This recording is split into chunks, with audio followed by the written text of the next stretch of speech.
I can't sleep because of the disgusting noise you're making. If you want to throw up, do it outside. Oh, wait. My mother-in-law roughly pulled my arm and dragged me down the hallway. Then she pushed me out of the front door with all her might. I knew that no matter what happened to me, I had to protect my baby in my belly. I rushed to put my hands on the ground before I fell on my stomach. It was still snowing outside and freezing to the point my ears hurt right away. I wanted to go back inside immediately, but my mother-in-law looked down at me grimacing like a devil. You're just being lazy, taking such a long maternity leave. Regardless of my condition, I worked, gave birth, and raised Jake. Your weakness has no excuse. I'm sorry, John. Please let me go back inside. Otherwise, my baby. Shut up. A weak mother can only give birth to a weak child. You will reflect on that and toughen up outside. She slammed the door shut mercilessly. The sound of the bolt echoed harshly in the cold air, and I realized that I had to stay out for the night. The tears on my cheeks quickly turned icy cold. Jake and I met in college. Although we were in different majors, we hit it off at the photography club we joined. We started dating shortly after we met and got married. We both have a job, but I'm on maternity leave right now. Right after starting my leave, I was well and surprisingly energetic. I thought I was able to study for a certification, but I was naive. Now I'm not so stable and can't even do the chores properly. I was working hard at a full-time job before, so I'm sometimes disappointed in myself for being weak. Jake's been my number one supporter ever since my condition changed. He's been coming home on time almost every day. When I'm feeling down, he tells me, "Carrying a child is a hard work, so don't be hard on yourself. You just need to focus on having a healthy baby." He always encourages me. I've heard that some women are disappointed in their husband after they get pregnant. I'm the complete opposite, and I'm really happy to have married him. Then one day, "Sorry, I have to go on an overnight business trip. It's something I can't refuse. Don't worry about it. I can manage for 2 days." To be honest, I'm worried. My condition's been up and down so much recently that I haven't been able to sleep well, even late at night. I've been able to manage my life somehow thanks to Jake's support.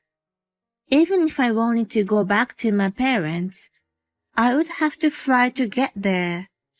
It would be impractical to pay a lot of money for a flight for such a short stay.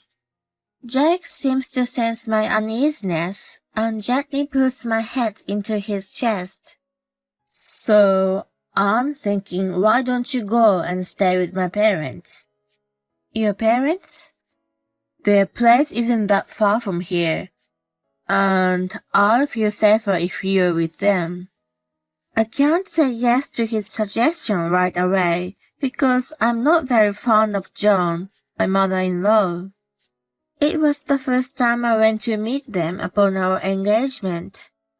My first impression of my father-in-law was serious, and John was chatty. At one point, I went to the restroom. When I came out of the stall, she was just coming in. I smiled at her, and she rolled her eyes in return. As I was stunned, not knowing what had happened, she sighed in annoyance. "I don't get what's so good about a plain girl like you. He doesn't have an eye for women." I remember only a little of what happened after that. When I realized it, It was all over, and I was back home with Jake. I couldn't talk to him about it, and have kept it inside of me. She must have said it because she thought that I was taking her only son away from her. After that, whenever we've been alone, she continues to make sarcastic remarks to me. No other harm has been done so far, and both my father-in-law and Jake are always amazing to me. I've been telling myself to just put up with it, but I'm worried what would happen if we stayed under the same roof. When I remain silent, Jake looks into my face. Don't worry about my parents. We are family now, and it's only for 2 days. I'll try to finish my work quickly and come back as soon as I can. I take a deep breath, knowing that refusal was not an option. Yeah, okay, I'll stay with them. I'll drive you there the day after tomorrow. He walks into the kitchen to wash the dishes. Although anxious, I think about my baby and tell myself it's better than being alone. The day of Jack's business trip has arrived, and he drives me to his parents in the morning. It's about an hour's drive from our house. They live close to the mountains, and there's still a lot of snow on the ground. I spot a few people shoveling snow here and there. Soon, a large house with a red roof came into view. My father-in-law David is waving at the porch.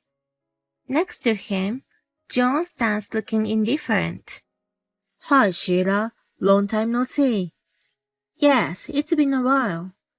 I'm sorry for barging in on you so suddenly. No problem at all.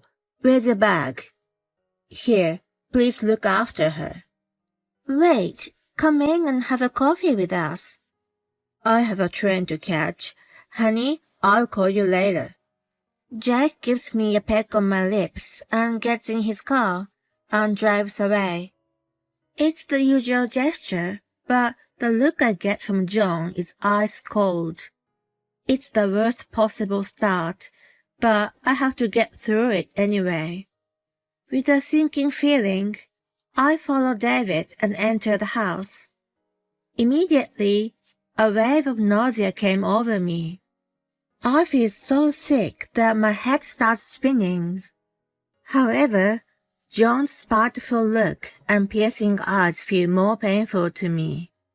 I should at least help her with some housework to put her in a better mood. John, can I help you with cleaning the house? Showing no appreciation, she hands me, or more like throws the vacuum cleaner to me. I start right away, but it's not going well. It sucks up the rug, doesn't go all the way to the corner, and to top it all off, it hits the shelf. A picture frame on the shelf falls to the floor. It's a picture of John and Jake. When she notices this, she raises her eyebrows. Ah, you're so clumsy. Can't you even vacuum properly? I'm sorry. Stop it, John. She's pregnant. Whatever. I was able to do things when I was like her. Seeing her storm out of the room, David scratches his head.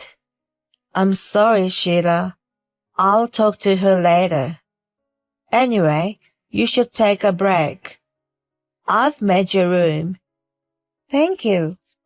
He shows me to the guest room on the first floor. The bed is nicely made with a thick and fluffy cover on top, and there are many pillows. He must have prepared the room for me on the first floor out of concern of my condition. I thank him, who tells me he's going to shovel the snow, and gratefully crawl under the covers. As I doze off in the warmth, the door cracks open a little without a noise. I see a pair of glaring eyes peering through it. It's John. Slacker. Being lazy just because you're pregnant. Excuse me? It's much harder after the baby is born. You haven't even gone through the labor, and are already acting like it's too much to handle. Her condescending tone is getting on my nerves. I manage to get myself up and walk toward her. I can do housework too. Without saying a word, she hands me a piece of cloth. Then she points to the hallway. She wants me to clean the floor.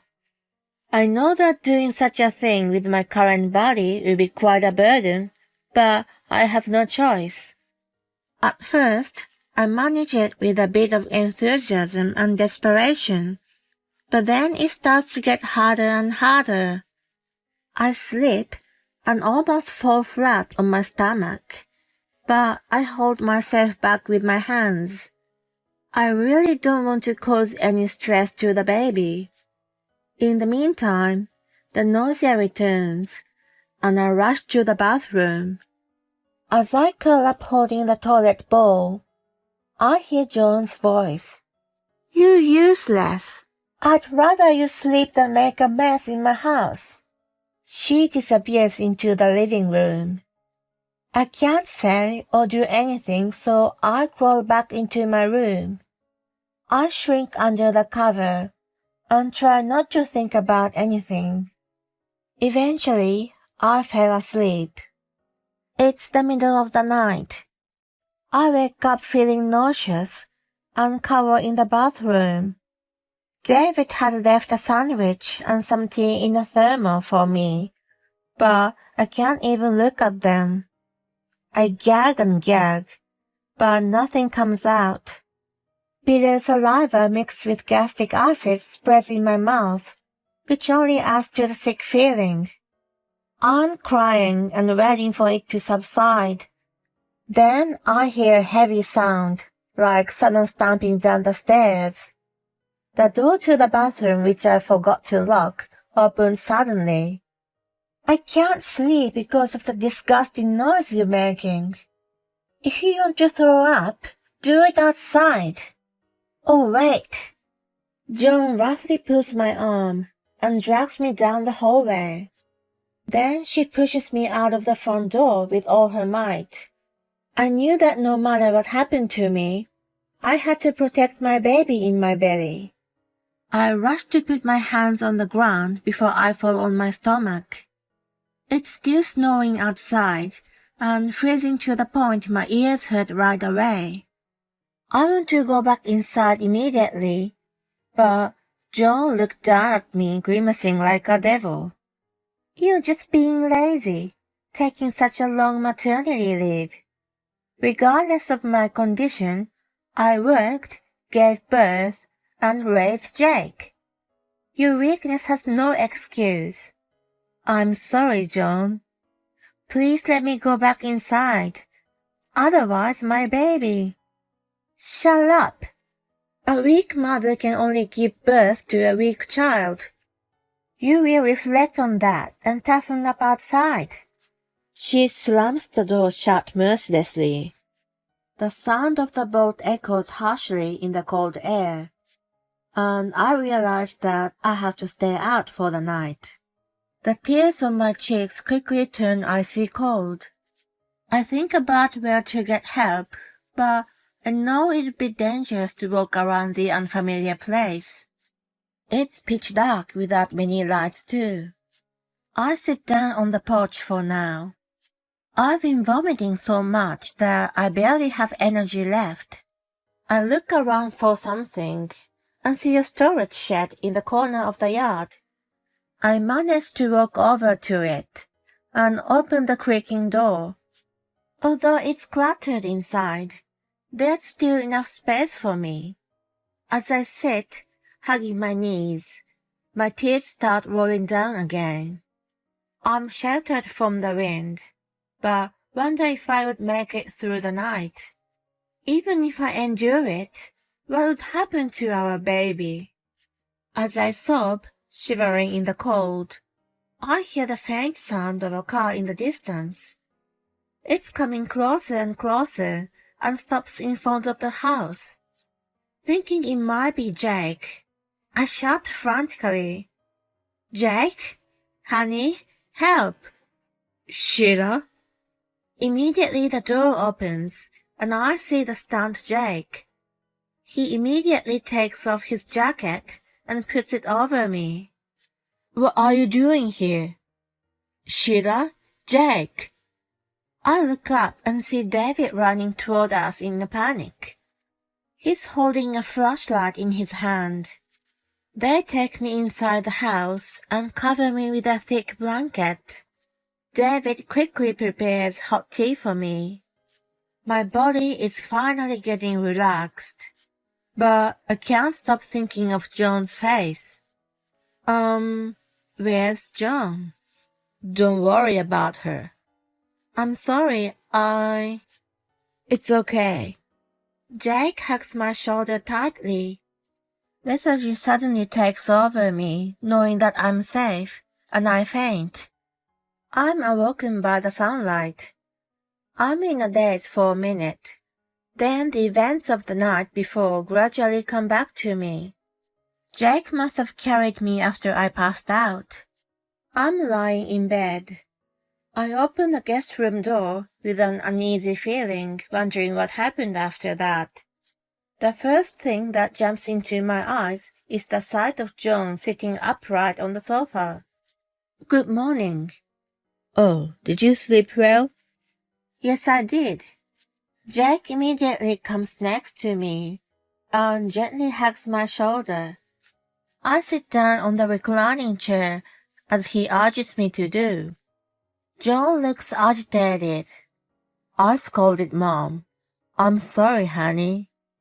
"I want to apologize to you too. I'm really sorry." "It's okay now. But what about your business trip?" I explained the situation to my boss and asked him to make it a one-day trip. He had noticed my reluctance and had told David to call him immediately if anything happened. David had been somehow aware of John's attitude toward me and was watching us closely since I arrived. Seeing that John was trying to get me to do housework, he contacted Jake. When he received the call, he quickly made arrangements to leave on the same day. When David was awakened by a noise in the middle of the night, he came to check on me and found the guest room empty. He asked John, who was asleep, what had happened, and she casually told him that I had gone out for a walk. He went outside in a panic to look for me. "I'm really sorry, honey. If I had been more careful." "You're overreacting." "You still talk like that?" "What is your problem?" "Stop it, Mom. If you don't show remorse, I'll go to the police." "That's right. What you've done is a crime. I can't live with such a person anymore. Do you understand what I mean?" As they scold her, John starts apologizing in tears. It must be painful to be blamed by her beloved husband and only son. I keep quiet as I rub my stomach. A few months later, we are visiting my in-laws with our newborn daughter. David welcomes us with all smiles, and John stares awkwardly at us. In the end, they decided to remain together.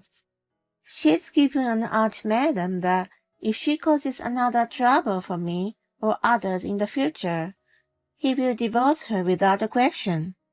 He also told her that he will not support her financially. Jake told me with an indescribable expression on his face. Dad's also troubled about it. He says maybe the way he's been to her influenced her to take it out on you. He was a workaholic and didn't help out much with raising me. I see. But that doesn't mean she should have done that to you. I was also thoughtless. I thought that since we are now a family, everything will be fine. I'm really sorry. He looked like he was about to cry, but it was not his fault at all. He made that decision because he cared about me and trusted his parents. Besides, both David and he were sorry for what happened and sincerely apologized to me. I had no reason whatsoever to blame them. Although I've been visiting my in-laws several times since my daughter was born, Joan keeps looking at me with frightened eyes. I guess she's afraid to do something wrong, which will change her life completely. What she said to me makes me think that she might have been abused by someone while she was pregnant. Still, as Jake said, it is not a reason to do the same to others. Rather, because she had a bad experience, she needs to break the negative chain of events. We have to have that kind of mindset. Although it was a really difficult event, I've learned a lot as a person and as a parent. I stand up to show Joan, my daughter, who's happily smiling.